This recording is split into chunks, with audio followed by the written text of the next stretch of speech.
Most people think a front yard that looks expensive means a landscaper, a big invoice, and a weekend spent moving money instead of dirt. That assumption falls apart the moment you walk a front yard zone by zone instead of buying a random cart of plants and hoping they work together.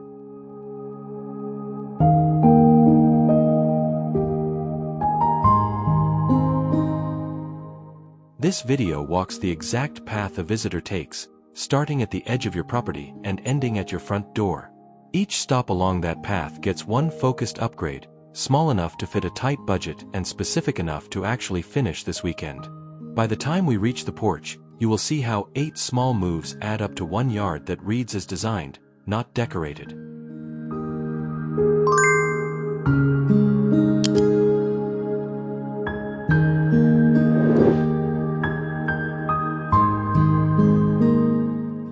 Before any shopping happens, put a number on this project. A full front yard refresh for a small property typically lands between $300 and $600 when you handle the labor yourself. That range covers every zone in this video, from the property line to the porch.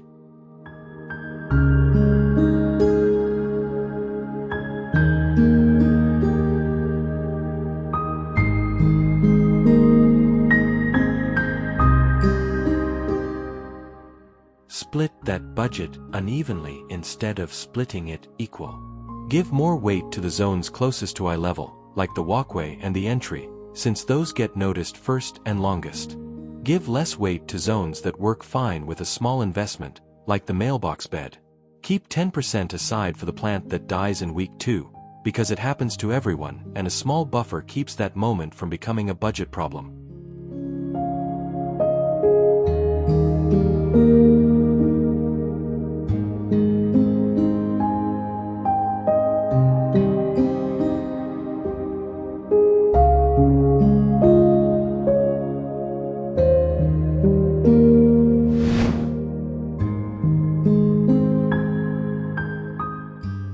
The first thing a visitor sees is not your house. It is the edge of your property, the exact spot where public sidewalk turns into your space. A small arbor placed at that line does more work than almost anything else on this list, because it tells a visitor they have arrived somewhere intentional before they take a single step further.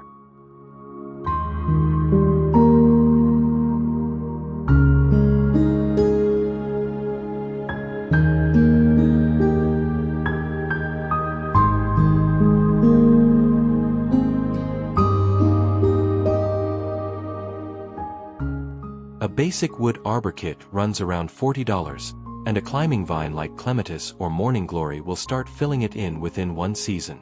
If a full arbor feels like too much, a freestanding trellis leaned against a low post works the same way for half the cost. The goal here is simple. Mark the entrance so the rest of the walk feels like it was always meant to happen.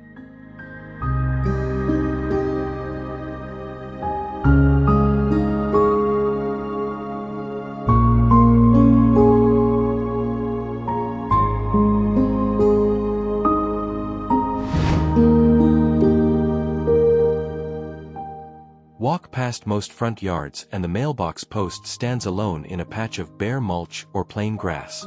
It is one of the most visited spots in the entire yard, since mail carriers and delivery drivers pass it daily, yet almost nobody plants around it.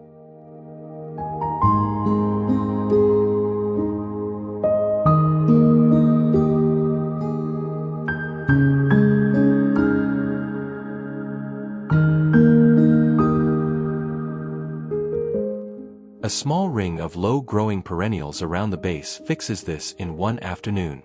Choose something that handles foot traffic and the occasional bump from a mailbag, like creeping thyme or low sedum.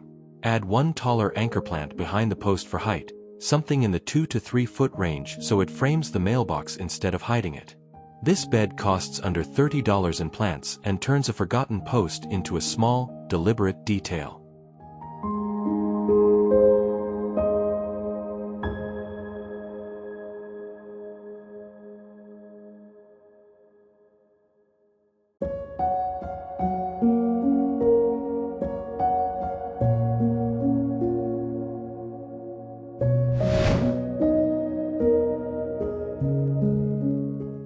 The path from sidewalk to door gets walked more than any other part of the yard, which makes it worth more attention than most homeowners give it.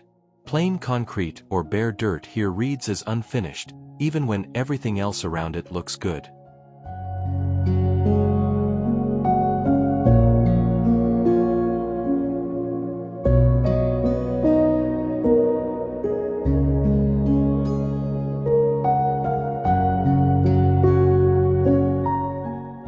Stepping stones solve this without a full concrete pour. Basic concrete pavers run around $2 each, and spacing them at a natural stride apart keeps the path easy to walk without wasting material on a solid slab.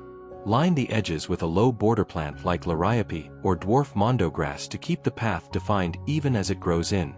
This single upgrade changes how the entire yard feels to walk through, because every step now lands somewhere intentional instead of somewhere plain.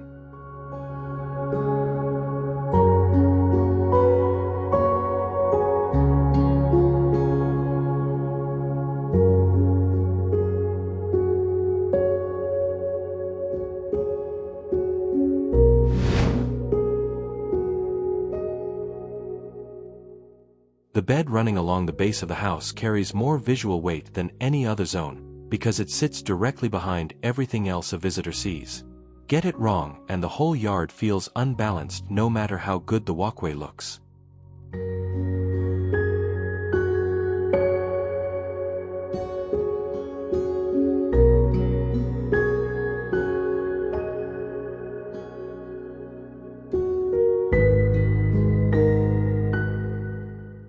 Keep plant height in mind before anything else. Nothing here should grow tall enough to block a window within a few seasons, so check the mature size on the tag before you buy.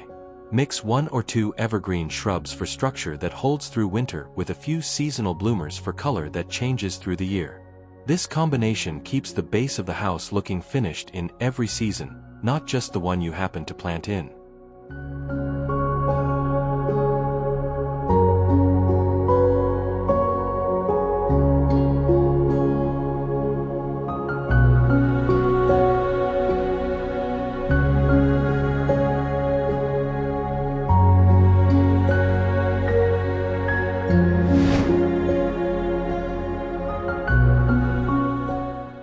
Everything on this walk has been building toward this moment, the point where a visitor actually reaches your door.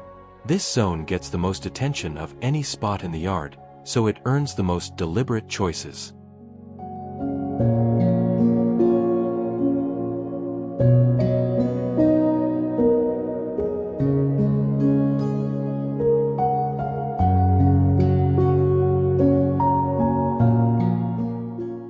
A matching pair of containers on either side of the door creates instant symmetry, even if the rest of the house isn't perfectly symmetrical.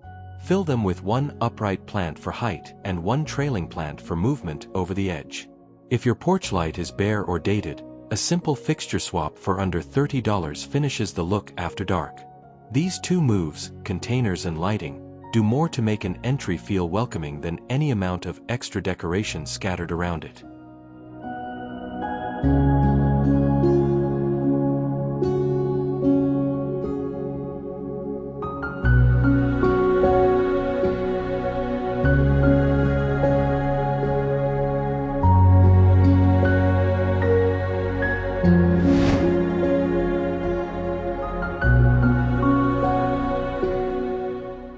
A front yard with 8 different plants in 8 different zones looks busy instead of designed.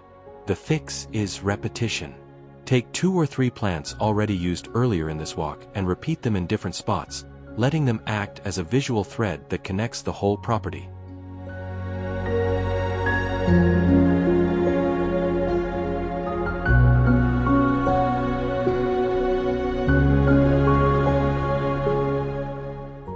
If liriope lined your walkway, let it show up again at the base of the mailbox bed.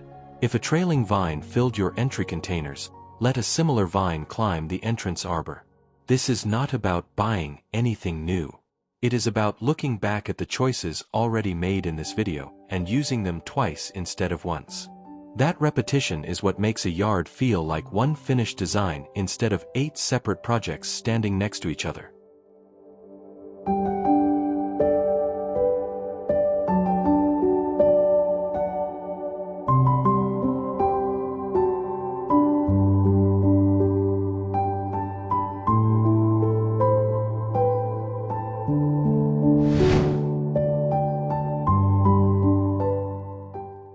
the same path again, from the property line to the front door, and the difference is not one big change.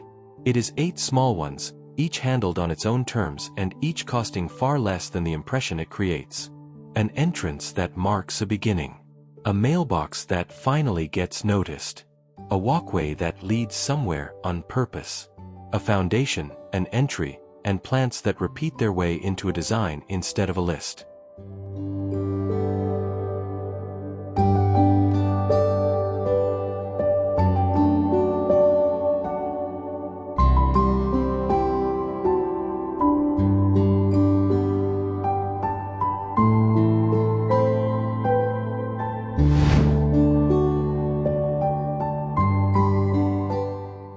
None of this required a landscaper or a large check. It required walking the yard the way a visitor does and giving each stop along that path one honest upgrade. Tell me in the comments which zone your front yard needs first, and I will help you figure out where to start.